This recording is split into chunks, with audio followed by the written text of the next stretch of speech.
ಈಗ ಕ್ಲಿಯರ್ ಮಾಡ್ಕೊಳತ್ತೆ ನೋಡಿ, ಅವಾಗ ಕ್ಲಿಯರ್ ಬರ್ದಲ್ಲ. ಈಗ ಶಿಸ್ತಾಯ್ತು. ನಮಸ್ತೆ ರೈತ ಬಾಂಧವರೇ, ಇವತ್ತು ಸೂಲ್ದರಳ್ಳಿ ಗ್ರಾಮದ ರೈತರು ನಂದಿಬೇವೂರಿಗೆ ನಮ್ಮ ಹಲಸು ಬೆಳೆ ವೀಕ್ಷಣೆಗೆ ಬಂದಿದ್ದಾರೆ. ಸೊ ಇಲ್ಲಿ ನಂದಿಬೇವೂರಲ್ಲಿ ರಾಮನಗೌಡರು ಮತ್ತಿಳ್ಳಿ ಅಂತೇಳಿ 5 ಎಕರೆನ ಈಗ ಆಲ್ರೆಡಿ 1 ವರ್ಷಗಳ ಹಿಂದೆ ನಾಟಿ ಮಾಡಿದರು. ಸೊ ಇಲ್ಲಿ ಈ ಗಿಡನ ರಾಮನಗೌಡರಿಗೆ ಕೊಟ್ಟಾಗ, ಸೊ ಇದರಲ್ಲಿ ಈ ಜಮೀನಲ್ಲಿ ಇಲ್ಲಿ ಗುಡ್ಡಗಾಡು ಪ್ರದೇಶ ಪೂರ ಇದು ಕಡಿದಾದ ಪ್ರದೇಶದಲ್ಲಿ ಮಾಡಿದ್ದಾರೆ. ಸರಿಯಾದ ರೋಡ್ ವ್ಯವಸ್ಥೆಯೂ ಕೂಡ ಇಲ್ಲ. ಸೊ ಅಂಥ ಒಂದು ಚಾಲೆಂಜ್ ತಗೊಂಡು ಇವತ್ತು ಇಲ್ಲಿ ನಾಟಿ ಮಾಡಿ, ಸೊ ಮೂಲತಃ ನಮ್ಮ ಗಿಡಗಳನ್ನು ರಾಮನಗೌಡರಿಗೆ ಕೊಟ್ಟಾಗ ಅವರು ಟ್ಯಾಂಕರ್ ನೀರನ್ನು ಏರ್ಬಿಟ್ಟು ಗಿಡಗಳನ್ನ ಬೆಳೆಸಿ ಆನಂತರ ಬೋರ್ವೆಲ್ ಹಾಕಿ ಡ್ರಿಪ್ ಸಿಸ್ಟಮ್ ಮಾಡ್ಕೊಂಡಿದ್ದಾರೆ.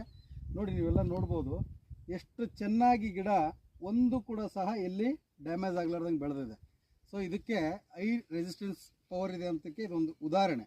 ಸೊ ಎಲ್ಲ ವಾತಾವರಣಕ್ಕೂ ಹೊಂದ್ಕೊಳ್ತದೆ. ಆಮೇಲೆ ಬೆಳವಣಿಗೆ ಕೂಡ ಅಷ್ಟೇ ತುಂಬ ಫಾಸ್ಟ್ ಇದೆ. ನೋಡಿ, ಇಲ್ಲಿ ಒಂದನ್ನು ಅಬ್ಸರ್ವ್ ಮಾಡಬೇಕಾಗಿರೋದೇನೆಂದರೆ, ಸುಮಾರು ಸಮತಟ್ಟಾದ ಪ್ರದೇಶದಿಂದ ಒಂದು 300 ಅಡಿ ಹೈಟ್ ಇದೆ. ಹೌದು ಸರ್. ಇಂಥ ಒಂದು 300 ಅಡಿ ಹೈಟಲ್ಲಿ ಇಲ್ಲಿ ಈ ಪ್ರದೇಶ ನೋಡಲಿಕ್ಕೆ ರೈತರು ಧಾವಿಸಿದ್ರೆ ಗೊತ್ತಾಗ್ತದೆ ಹೇಳೋಕ್ಕಿಂತ.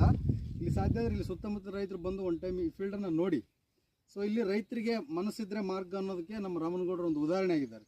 ಸೊ ಎಷ್ಟೆಲ್ಲ ರಿಸ್ಕ್ ತೊಗೊಂಡು ಮಾಡಿದ್ದಕ್ಕೆ ಇವತ್ತು ಅವರ ತೋಟ ನಿಂತ್ಕೊಂಡು ನೋಡೋ ರೀತಿ ಮಾಡಿದ್ದಾರೆ. 5 ಎಕರೆ ಮಾಡಿದ್ದಾರೆ.